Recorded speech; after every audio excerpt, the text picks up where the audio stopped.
Hello everyone, আমি দিব্যা। আমার রান্নার চ্যানেলে জানাই আপনাদের সকলকে স্বাগতম।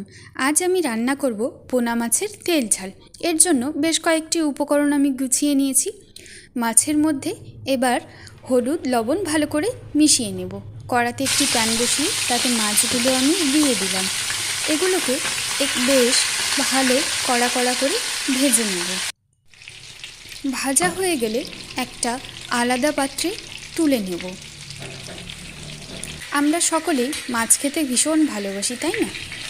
এবার প্যানে কালো জিরে ফোড়ন দিয়ে দিলাম। তারপর বেশ খানিকটা জল দিয়ে দেব যাতে মশলাটা আটকে না যায়। মশলাটায় জল দেওয়ার পরে এবার আমি সর্ষে, কাঁচা লঙ্কা, পেঁয়াজ বাটা, গুঁড়ো লঙ্কা সব দিয়ে ভালো করে মিশিয়ে নেব।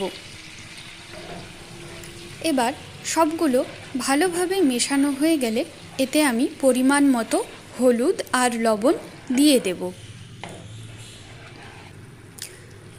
হলুদ লবণটা দেওয়া হয়ে গেলে আবারও বেশ খানিকক্ষণ নেড়ে নেব। এবার বেশ কিছুক্ষণ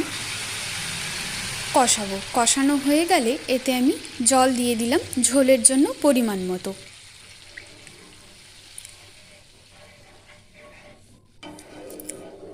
ঝোলটাকে বেশ কিছুক্ষণ ফুটতে দেব।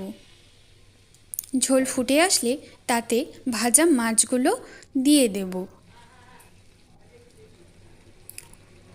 ভাজা মাছগুলি দেওয়ার পরে খুব বেশি হলে 2-3 মিনিট ফুটিয়ে ঝোলটাকে একটু কমিয়ে নেব এবং তাতে তার উপর দিয়ে আমি কাঁচা লঙ্কা দিয়ে দেব এবং সর্ষের তেল।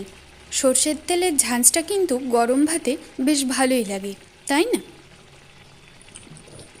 নামানোর পরে আপনারাই দেখুন আমার তরকারিটা দেখতে কত সুন্দর হয়েছে।